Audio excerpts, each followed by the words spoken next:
What's going on, everyone? Welcome back to the channel. It's officially February now, which means we really got to get started on piecing our car back together. We're at the point now to where we feel pretty okay with how we've torn it down. Obviously, we left the motor in the car here and left the rear end in the back of the car as well. We only pulled the axles out of it just to make sure it's still relatively straight, but left the majority of the core untouched, so we're gonna go over and start piecing everything back together today. And to get started putting the car back together, we've got our drive shaft here freshly balanced, freshly straightened since it was a little bit crooked when we sent it out, and freshly painted as well.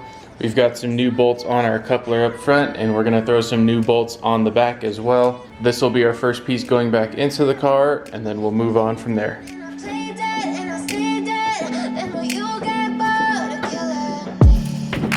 Silhouettes of you are like a taunt. Never really know just what you want. With you I don't ever feel calm. I can feel the sweat inside my palms. Play with me like cats and a string. You don't understand the pain it brings. You don't ever wanna give me wings. You don't ever wanna set me free. You know I'm addicted to you, and it's twisted, you've been gifted with the evil voodoo. Got me coming back for more, even when I've been screwed. Dolls full of pins, pierce my heart straight through. I got issues in my head, I like you in my bed, but you keep me on red. Oh, everything is like a test, I better not text or I'll come off desperate. But if I lay down and I play dead and I stay dead, baby you'll get sick of being alone. Now before you guys say anything, yes, before we put on the front end of our drive shaft, we did go in here, take out all of our set screws, and went in with a 32mm socket and tightened down the best we could our drive shaft adapter, and then threw our set screws right back in and then bolted on the drive shaft. We also just ended up deciding to get a full set of spare radius rods and heims because we don't really have any good ones as spares right now, so we figure we'll just throw all of the brand new stuff on the car right now, and then take all of our older radius rods and heims, put those in our spare bin, and then use those as our spares instead of the really poor ones that we have. So we obviously have to get these measured out to the lengths we have right now to try and keep our setup the same, and then start swapping them out on the car.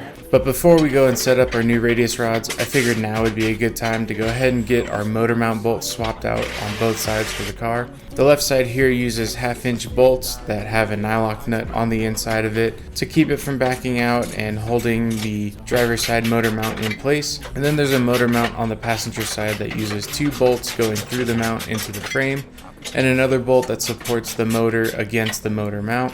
We replaced all of these bolts real quickly because we figured this would probably be the best time before we start putting all the suspension back on it and make it even more difficult to reach. And then once we got all of our motor mount bolts swapped out, we took a look at our steering rack to make sure it's relatively decent and doesn't have a lot of play, and went ahead and reinstalled our steering rack, squaring it up to the chassis and bolting everything down. So we just wrapped up taking care of the bolts that I really wanted to swap out before we hit the track again. We really wanted to make sure that the bolts on our motor mounts on both sides were replaced.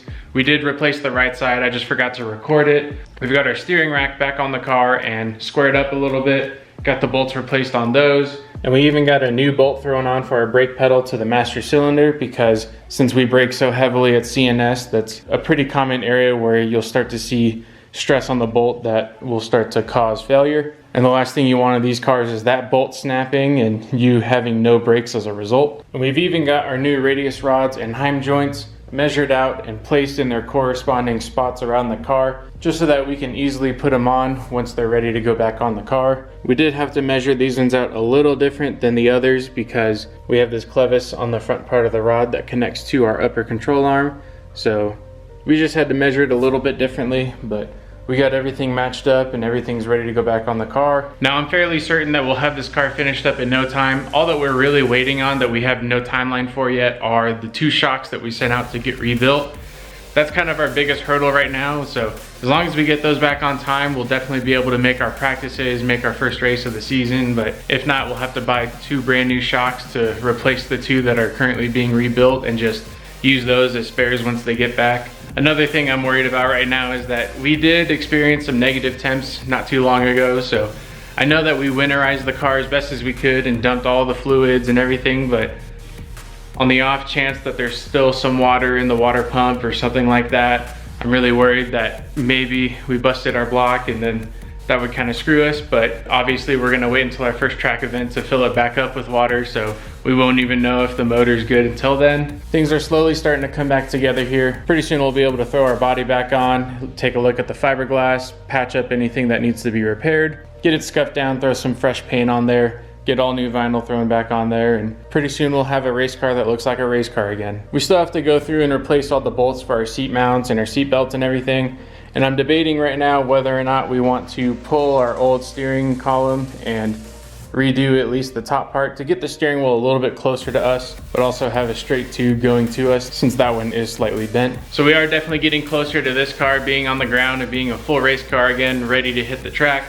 But obviously there's still a handful of things we need to go over. So we'll continue to put this car back together in the next couple videos, and I do want to build some chassis stands for it so that we can roll it around in the garage without having to jack it up and then place it back down on jack stands. So that'll be something that I try and film for you guys too and bring out in the next couple of videos. But as of now, that's pretty much it. I appreciate you guys watching and I hope to catch you in the next one.